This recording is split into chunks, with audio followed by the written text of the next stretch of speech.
Hello everyone, in particular students of plant biology and applied biology. You're welcome to another series of our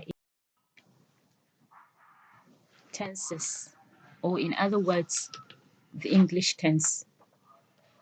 In grammar, generally, tense is a form of a verb. It is a form of verb that indicates the time of an action. It shows the time, the progression or completion of an action.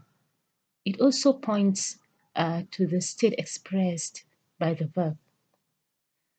And this tense itself is further subdivided into three broad categories, which are the present, past, and the future tense. What is the present tense?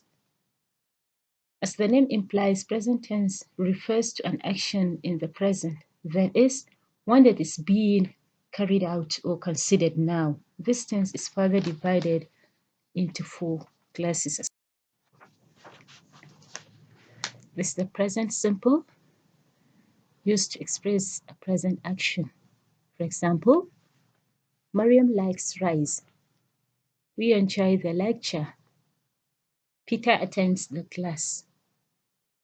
The present tense is also used to express a repeated or an action that is carried out habitually.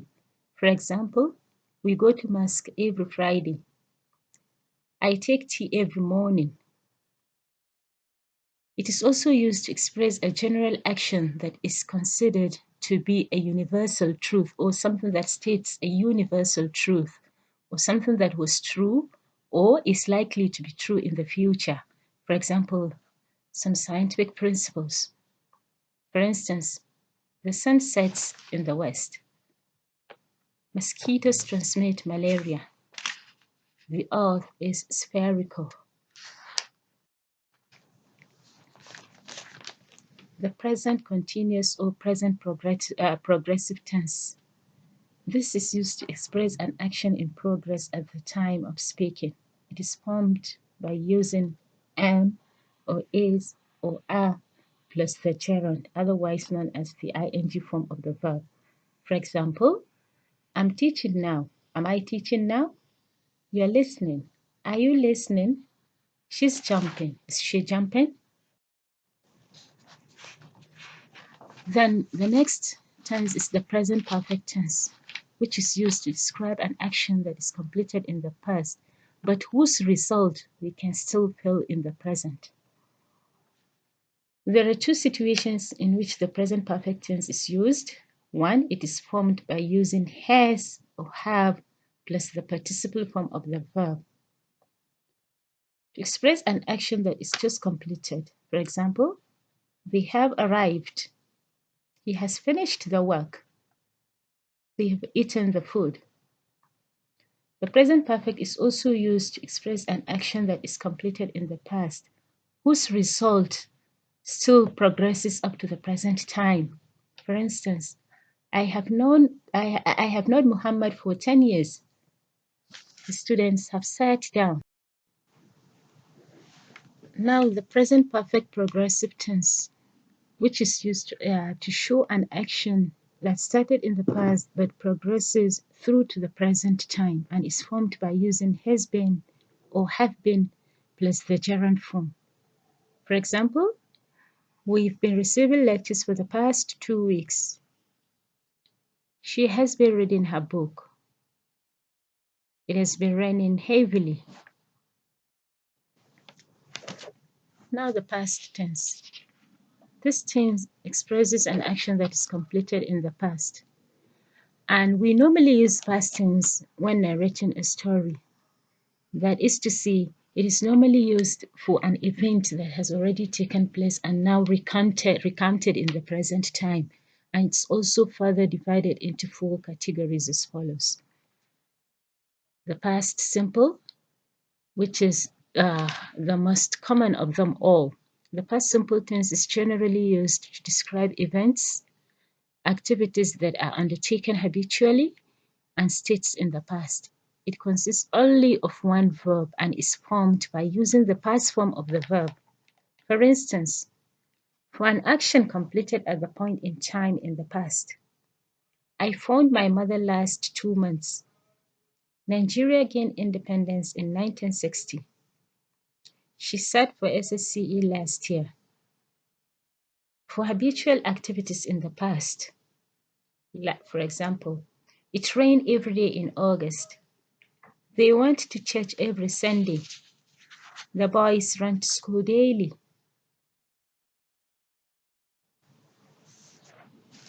It also expresses a state in the past. For example, the soup was tasteless. Musa became rich later.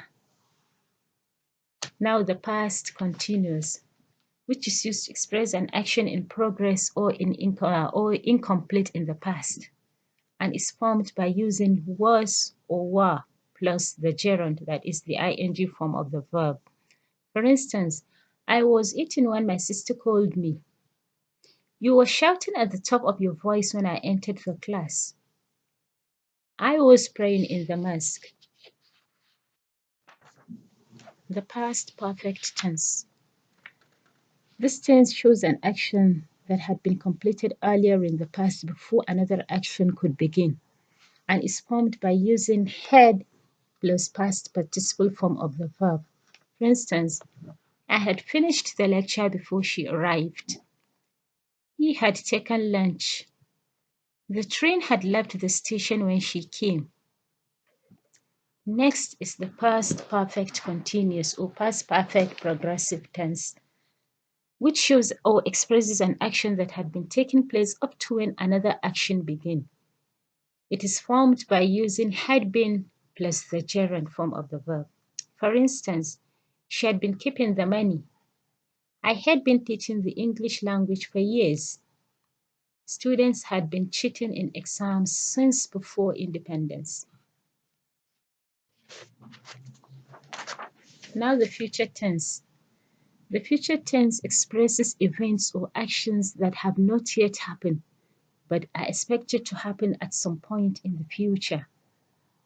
There are four forms of the future tense as follows: the simple, the future continuous, the future perfect, and the future perfect progressive or future perfect continuous. Briefly, this is all about the tenses. And then the next item here in this second lecture is punctuation. Punctuation generally are marks that are used in order to embellish our writing. They are used to provide division between sentences and parts of sentences. And in a way, they make reading easy because you know where to stop a little and where to stop a little longer. And you also where you are not supposed to wait. So punctuation makes understanding of a passage or writing far easier and more transparent and straight to the point. There are three types of punctuations that are used at the end of each sentence, which are known as terminal punctuations, meaning that they are only used at the end of the sentence, not at the beginning, medium, or middle, only at the end of a sentence. This is why they are called terminal, because they occur only at the end. And these are the full stop, the question mark, and then the exclamation. The full stop, or sometimes called period, is used in these ways. One, it is used to mark the end of a declarative sentence. A declarative sentence is generally considered to be a statement, something that states some basic facts about something.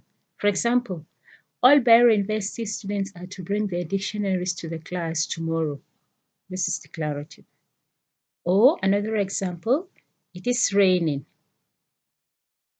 So the full stop is used at the end also of an imperative sentence. The imperative, if the imperative is not strong enough to require an exclamation mark, then we replace it with the full stop or period. An imperative sentence is nothing but a command, something that directs you to do something. For example, open the window. Go and call a doctor for me. You can eat as much as you like. The full stop is used after abbreviations. For example, Al-Haji BM Muhammad. You find that there is a full stop after Al-Haji, the abbreviation ALH, and then another full stop after B, and then another full stop after M. Or Mr. TM Awaisu. After MR, the abbreviation for Mr., you have a full stop, and then after T, you have a full stop, and likewise after M, you have another full stop. Or another example, Ali Kamal, PhD. That PhD, PH full stop, and then D full stop, which is also an abbreviation for Doctor of Philosophy. Apart from using full stop in the names of people, companies, and government agencies are also referred to by the initial letters. For example, NTA, NPF, NITEL, BUK, MTN, etc. You find that in all these abbreviations of companies or government agencies, there are full stop after each of the letters. Now, the second terminal punctuation mark is the question mark. As the name implies, it is used after a direct question or a rhetorical question.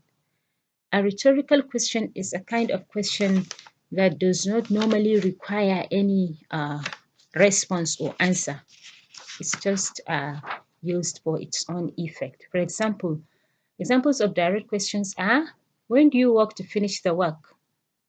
How can I get to the post office? Do you know his name? While examples of the rhetorical questions, that is, those questions that do not require any response, include, can a man ever learn from his past mistakes? How would I know that he would be angry? Or, nightfall, why are you ever created? Why can't it be daytime? Daytime forevermore. All these are examples of rhetorical questions. You find that they are just there for their own rhetorical or poetic effects, but do not require any rest. The last terminal punctuation mark is the exclamation. As the name implies, exclamation marks are used at the end of exclamatory sentences. For instance, come here if you dare. How wonderful. Oh, marvelous. What a nice idea. The second punctuation mark, and the most widely used after the, in fact, even it is far more, it's far used far more than the full stop. I think the comma is the most commonest and the most famous of the punctuation mark, and used frequently more than any other punctuation mark. So the commas are used between words in a list, which means that they are used to separate words. For example, he has milk, sugar, biscuits, soap, and bottled water in his house. She came across a short, fat, ill-tempered fella. Commas are also used to separate clauses in compound sentences. For example, the chairman arrived at the conference on time, and everybody stood up. The sun was not shining, but still it was hot. He could not accept the invitation, for he had been ill. The third punctuation mark is the colon, which is used in a sentence to introduce a list. For instance, the subjects I like are, then you insert a colon, then you name them: English, geography, economics, government, and biology. The following school prefects have been appointed: colon, head boy, head girl, house captains, and labor prefects. Colon is also used for an extension of an expressed idea or information. For example, we submitted our term papers to the teacher at different times as follows: colon, Adamu, early in the morning, Halima at noon, Muhammad in the evening. Colon is also used for formal introduction of quotation. For instance,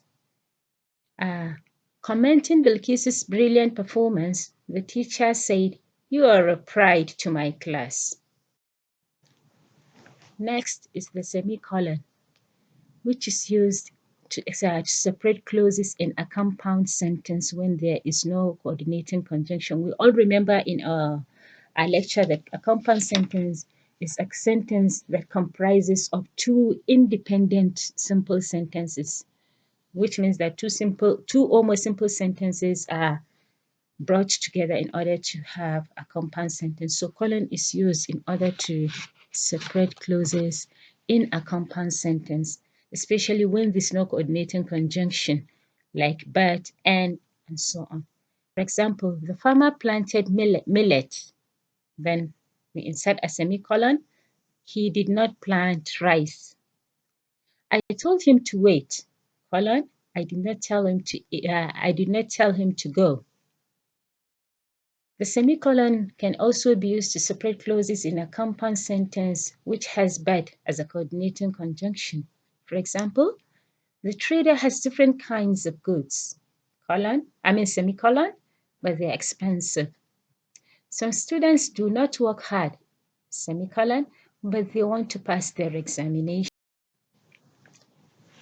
Next punctuation in this respect is what is known as the apostrophe. You find that when you're writing, sometimes you use a kind of contraction, that is, when we omit a letter or some letters in a word, we normally use a kind of contraction. In most cases, when we contract a word, we combine it with another word so that we have a single expression. To indicate the place where the letters are missing, we use the apostrophe. For example, I don't know, instead of I do not know. So when you shorten the do not, then necessarily you have to insert an apostrophe between the N and the T to replace that missing O, or omitted, or deliberately omitted O. Adam won't come, instead of Adam will not come. The meeting will be held at 4 o'clock instead of at 4 o'clock. I'm sorry to hear that, instead of I am sorry to hear that. Aren't you coming with me? To replace are you not coming with me? We all use apostrophe for this missing or omitting. We also use the apostrophe with hyphen and s after a noun or pronoun to form the possessive. If the noun is singular, we place the apostrophe before the hyphen s, while if the noun is plural and ends in s, the apostrophe comes after the nouns. For example, Muhammad's book is missing. The boy's cap is blue. The girl's shoes were well polished. The men's bags were put on the floor. The dog's tail were waiting. The woman's toilet is on the school premises. Next is the capitals. We use a capital letter for the first letter of all proper nouns. For example, names of persons. Sani, Maikiari, Aliyu, Ibrahim, David, John, Amina. For names of places, we also begin with capital letters. Kano, Ibadan, Lagos, Calabar, Abuja, and so on. Names of countries: United Kingdom, Nigeria, Cameroon, Germany, United States, Saudi Arabia, and so on. Or names of mountains: Mountain Kilimanjaro, Mountain Kenya, Mountain Everest, and so on. Or names of rivers: River Niger, River Benue, the Nile, and so on. Names of lakes: Lake Chad, Lake Victoria, Lake Tanganyika, and so on. Names of oceans: Atlantic, Pacific, Indian Ocean. Names of continents: Africa, America, Europe, Asia, Australia, and so on. Names of months: January, December, September, June. Names of days of the week: Monday, Wednesday, Thursday, Friday, and so on. Other uses of the capital include: we capitalize the first letter of the first word of every sentence. We also capitalize the first letter of every line of poetry. We capitalize the pronoun I. We capitalize the first letter of the first word of opening and closing of a letter. For example, Dear Khadija, and also yours sincerely.